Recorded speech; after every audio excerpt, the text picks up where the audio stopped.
Assalamualaikum warahmatullahi wabarakatuh.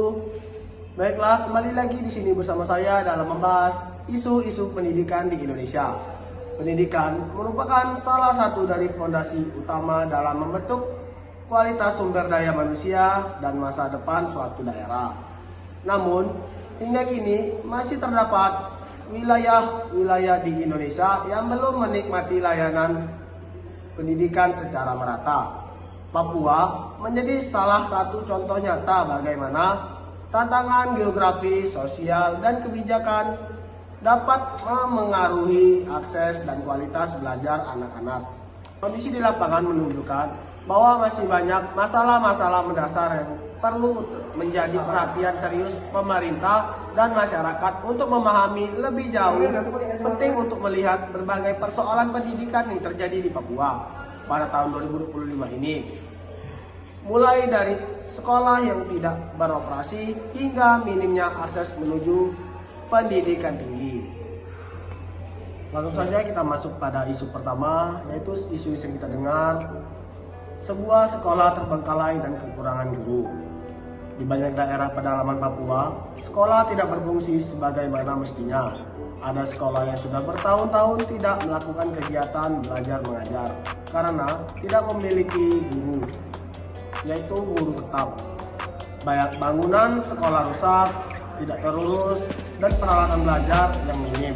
Kekurangan tenaga pendidik ini membuat anak-anak tidak mendapatkan hak pendidikan, bahkan ada yang bertahan dan tidak mendapat melanjutkan ke jenjang berikutnya.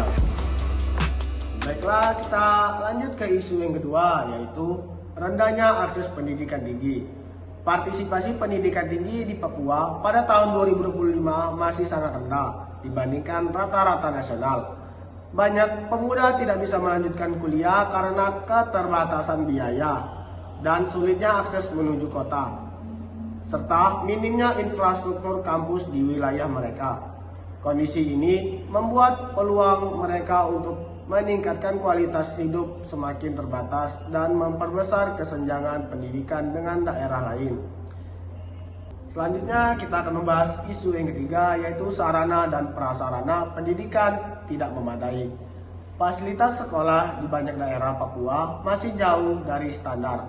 Banyak gedung sekolah yang tidak layak, akses internet sangat terbatas, dan peralatan belajar seringkali tidak tersedia.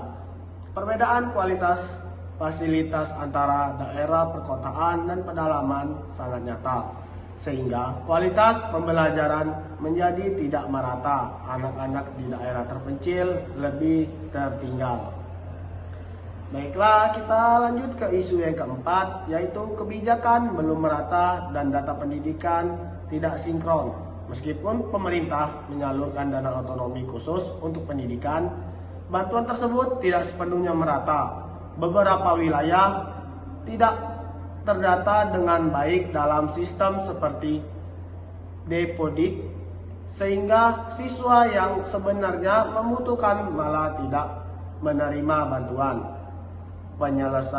Permasalahan administrasi ini menyebabkan kebijakan tidak tepat sasaran dan semakin memperlambat peningkatan kualitas pendidikan. Baiklah, kita lanjut ke isu yang kelima, yaitu gangguan keamanan menghambat proses belajar di beberapa wilayah, khususnya daerah rawan konflik seperti Puncak Jaya. Gangguan keamanan kerap menghentikan kegiatan belajar. Banyak sekolah terpaksa ditutup ketika kondisi tidak aman, dan para siswa, termasuk yang berada di kelas, akhirnya kehilangan kesempatan untuk belajar dengan lancar. Hal ini menambah beban bagi siswa dan memperburuk kualitas pendidikan di Papua. Baiklah, kita lanjut ke isu yang terakhir, yaitu isu yang keenam. Upaya pemerintah ada tetapi belum maksimal. Pemerintah telah meluncurkan berbagai program seperti pendidikan gratis, pendirian sekolah rakyat, digitalisasi pembelajaran, serta meningkatkan kualitas guru. Namun, pelaksanaannya di lapangan masih menghadapi berbagai hambatan, terutama akses geografis yang sulit, minimnya guru profesional, dan keterbatasan fasilitas. Akibatnya, meskipun ada kemajuan, perubahan positif belum terasa merata di seluruh wilayah Papua. Baiklah, sekian isu yang dapat saya sampaikan.